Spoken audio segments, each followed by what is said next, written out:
Hello everyone, welcome. So today we're going to be talking about PS3 and PS Vita, and I know they're pretty old consoles, but it looks like there's been a bit of an important update along that front, and Sony has said that they're going to be ending payments on those consoles to those stores. So I guess it's the first step in closing down the stores on those consoles.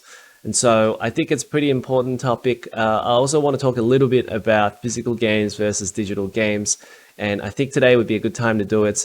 Now, also, continuing on with the PlayStation news, it seems like the PS4 C-bomb issue has been fixed. So previously, there was a CMOS battery issue where if your CMOS battery died, you would no longer be able to play your physical and digital games on the PS4.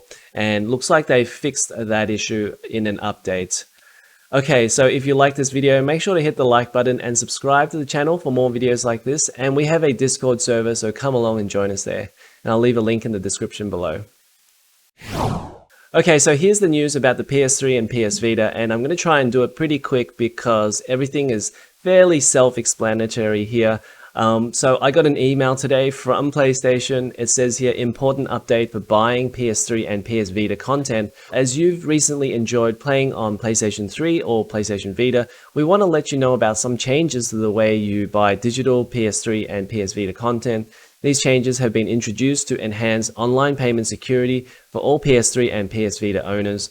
What's changed? Starting October 27th, 2021, you can no longer use a credit or debit card or a payment method such as PayPal or buy digital content or add funds to your wallet when visiting PlayStation Store on your PS3 or PS Vita. So how do you purchase digital content now? Should you wish to buy digital content for your PS3 or PS Vita, you must first add sufficient funds to your wallet. You can add funds by redeeming a PlayStation Store gift card via your PS3 or PS Vita, or by using a credit or debit card, PayPal, or other available payment method using a desktop or mobile device, or a PS4 or a PS5 consoles. To add funds to your wallet using a credit card or debit card, PayPal, or other available payment method, access PS Store via your desktop computer, mobile device, PS4 or PS5 console. Use a credit card or debit card, PayPal or other available method to add the minimum amount required to your wallet to cover the cost of the content you want to buy. You can also add funds to your wallet by redeeming a PlayStation Store gift card. Is there any other way to buy digital PS3 or PS Vita content? No, you can only buy digital PS3 and PS Vita content by adding funds to your wallet as described above, then accessing PS Store directly from your PS3 or PS Vita.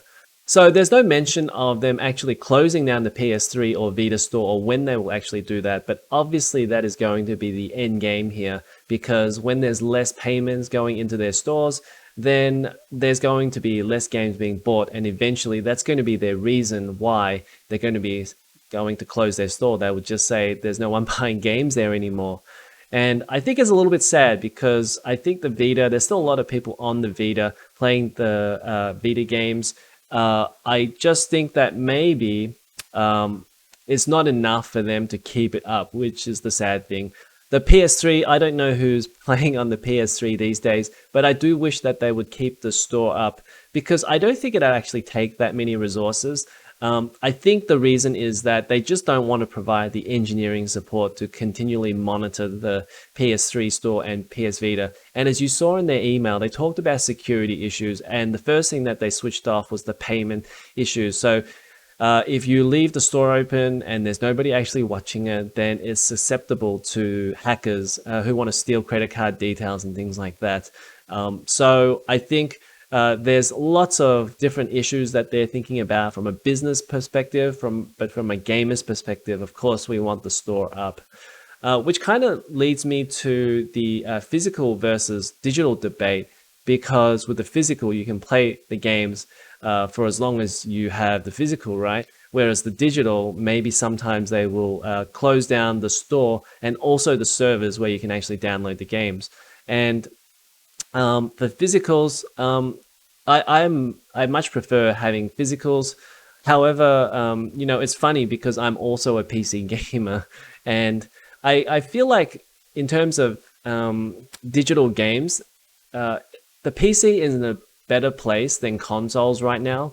And the console mentality is that they're always pushing you to buy the next piece of hardware, but they never talk about having all of your old games being able to be played on your newer hardware, which I think is a mistake because on PC, that's never an issue. You're always able to play all of your old games, even all of your old DOS games you can play through emulation. Now, I gotta say quickly, there is still a distinction between various types of physical games because on the Switch, I quite like to collect the games on the Switch because I feel like if I purchase a game now, it'll still be able to be played for me in the future, say like 35 years down the track. I'll still be able to play that same game pretty much as it was from day one. And so everything is on that cart and I can still play that game. There may be some minor fixes here and there for these Switch games, but most of that game will be available on that cart, which I can't really say the same for a lot of these more newer games on PS4 and PS5,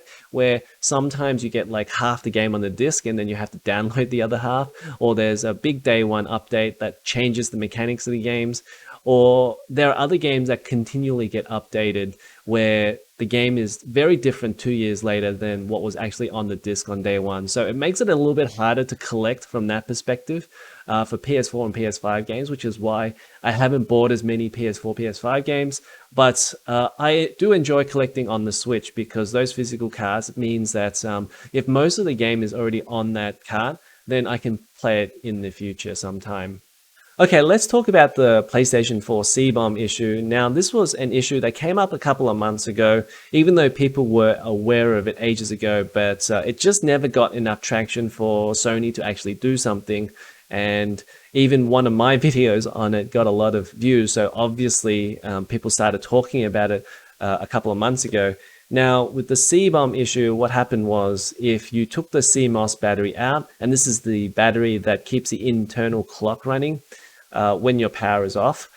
So if you took that battery out or if it was dead, then the PlayStation 4 would no longer play your physical or digital games, mostly because that it was using that battery to sync up the trophies. And if you couldn't sync the trophies, then Sony or PlayStation, they decided that you were trying to hack the system because there was no timestamp on anything.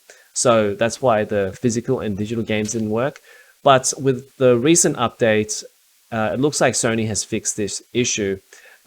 This article from the Nerd Stash says that Sony fixes PlayStation 4 CBOM issue with 9.0 firmware. So there's a tweet here from Destruction Games that talks about this issue, and they said that, so it looks like the 9.0 PS4 firmware update fixed the CBOM issue, tested it on my PS4 with a dead battery, and games are no longer crashing on startup, and I can even earn trophies, although the trophy earn dates will be blank.